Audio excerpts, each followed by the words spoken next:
thinking more than we can imagine today, he also directed him towards a mediumistic education and showed him how to make contact with the spiritual world, in particular with the Germanic gods and the ancient Hypereia people from Agatha.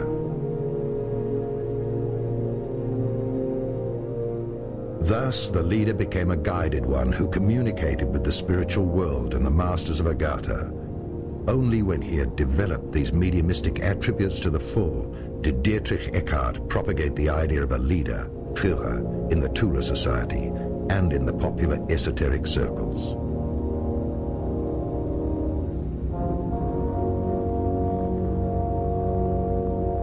Already in the First World War, the German military sent various expeditions, which later were known as German colonies. Some esoteric followers, like General Ludendorff, who had access to the foundations and connections to the secret orders and castles, supported the expeditions and their search for the lost cities and treasures of the old Atlantean high cultures. In the early 20s, in a privately financed expedition, Edmund Kiss explored various regions of South America and discovered a wide-ranging system of caves with an opening to the inner earth. The different esoteric societies with their secret orders, country estates, and later also their castles were the meeting points of the esoteric elite, which saw itself as guided to resurrect the old knowledge of Atlantis and of the Indo-Germanic prophecies. The society that dealt with the lost technology of the gods and their impelling force was the so-called Friel Society. This society collected all the information dealing with the technology of polarity and levitation. When the National Socialists came to power and the old leagues and alliances had accomplished their duty, the esoteric followers of the time began to carry out their expeditions at the state's cost. Various secret working circles financed by the Third Reich were established.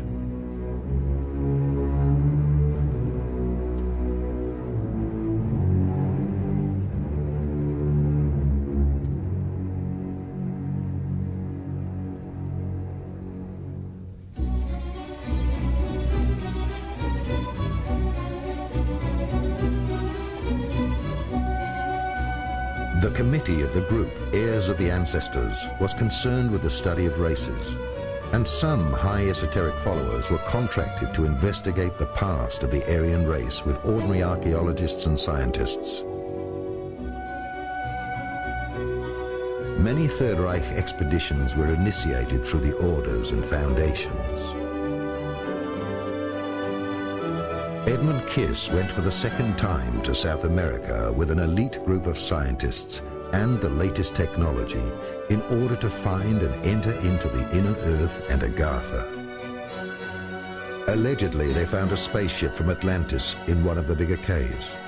The secret society Akakor was founded, whose role it was to further explore the technology, even in the event of a war.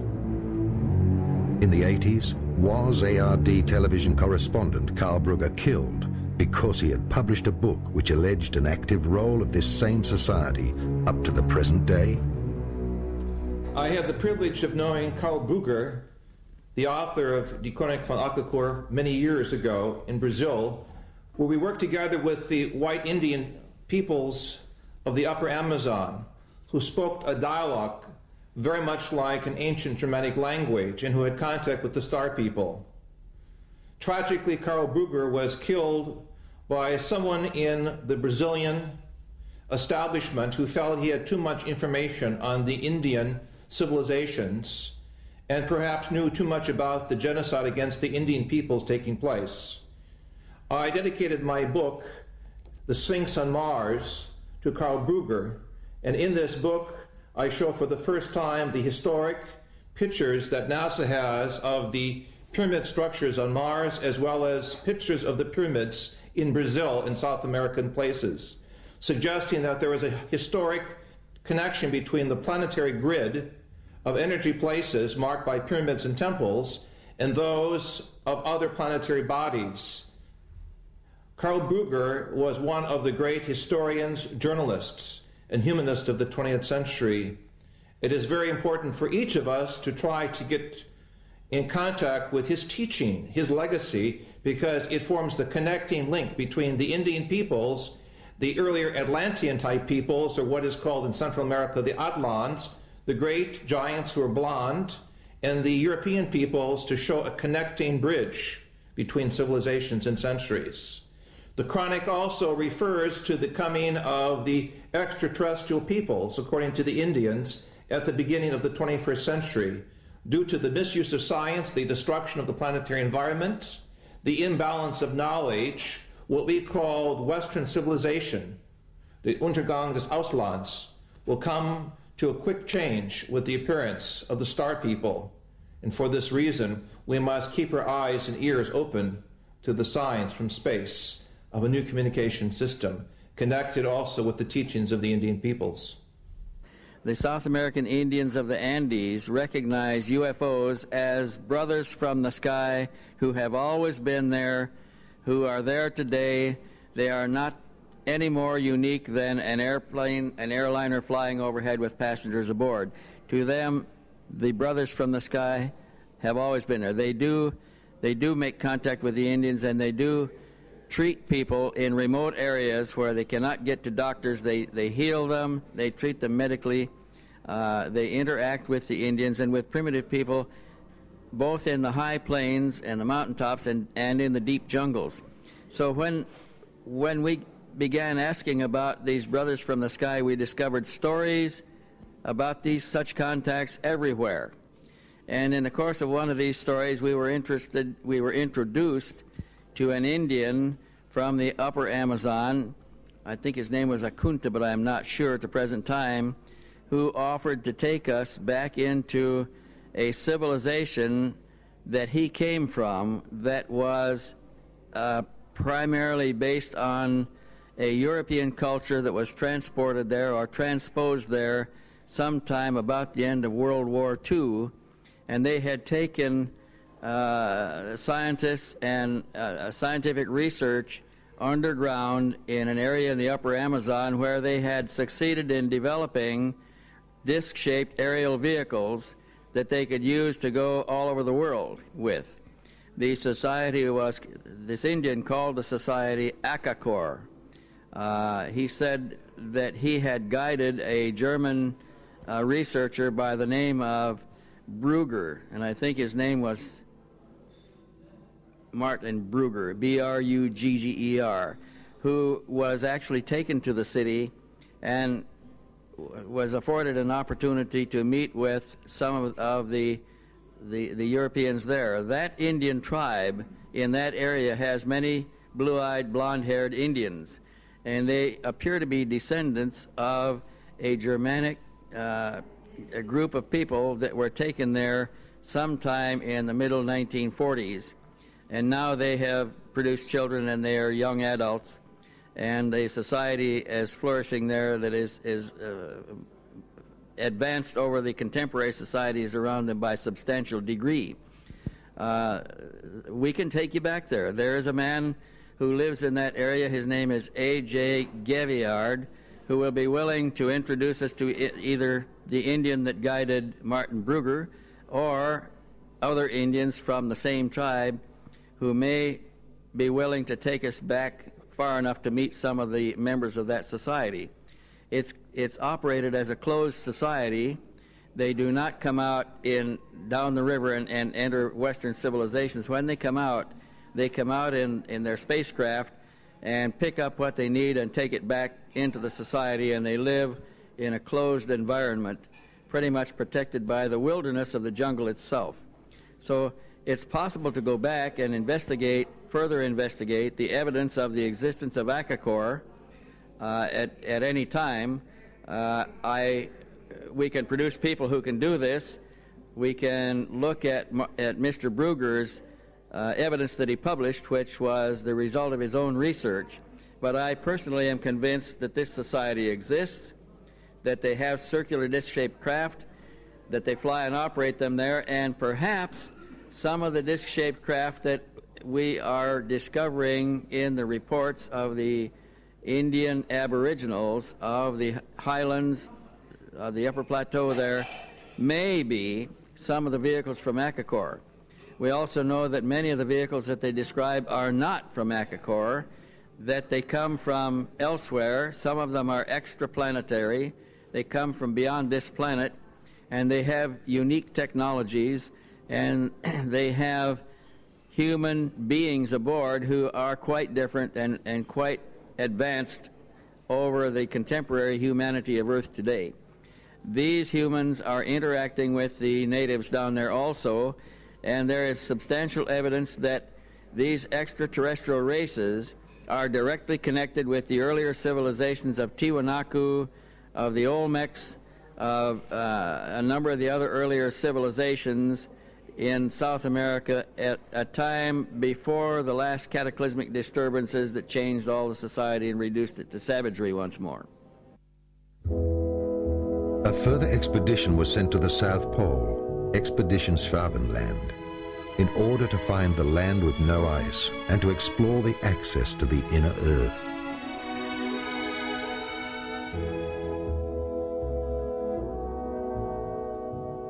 Another expedition was sent to the Icelandic geysers, since there were insider stories about the access to the inner Earth.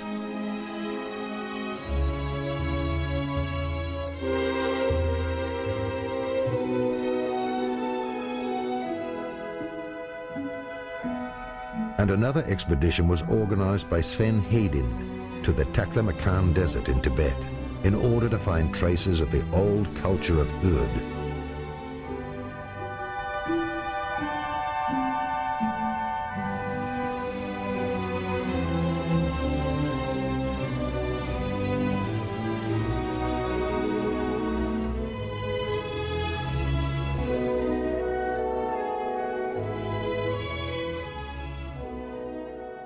What we call in the Buddhistic esoteric tradition as Shambhala is an actual area in the Taklamakan area of central China next to the Gobi Desert. In 1988, with permission of the Chinese Academy of Science, I conducted research experiments in this area and confirmed with other engineers the existence of a vast underground complex of grottos, ancient structures and buildings, and in these structures we find statues of the avatars or beings later celebrated in Buddhism as the bodhisattvas, the beings that came from space, in the Vimana and the Tathagata. These are ancient Sanskrit terms for the vehicles of higher intelligence.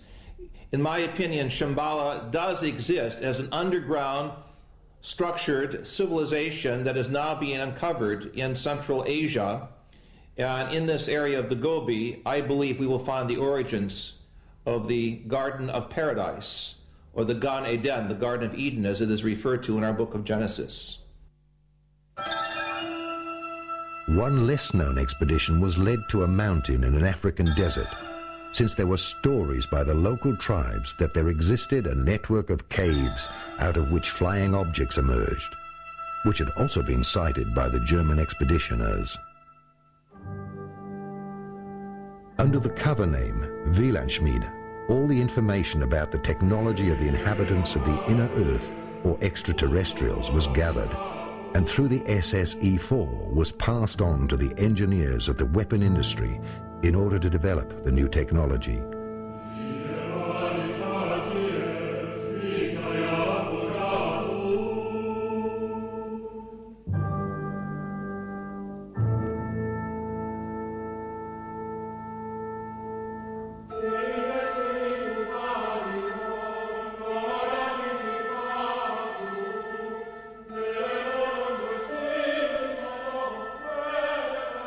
The flying saucers from Agartha were the result of this scientific research.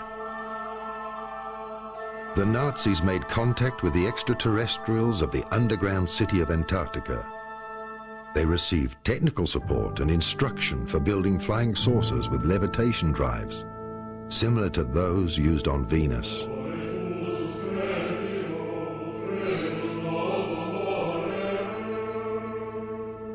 At the end of the Second World War, The extraterrestrials ensured that the technology was returned from Earth back to these cities. They understood that the Dark Age had not yet reached its peak. The technology was returned by 30 submarines through a large commando action.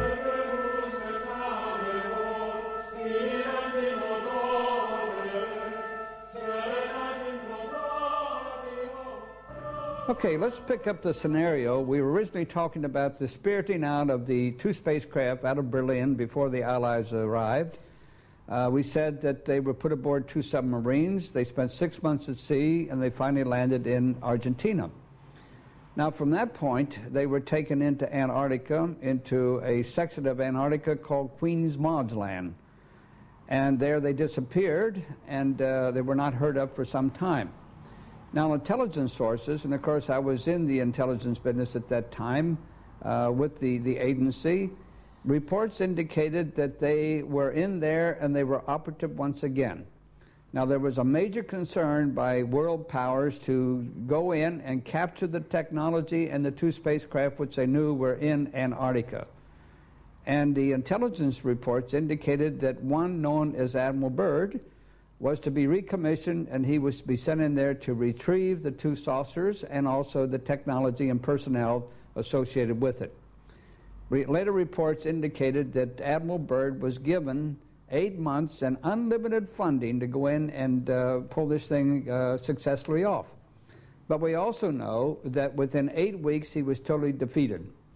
Now, the supposition at that point was that there was an advanced civilization and technology, most probably alien.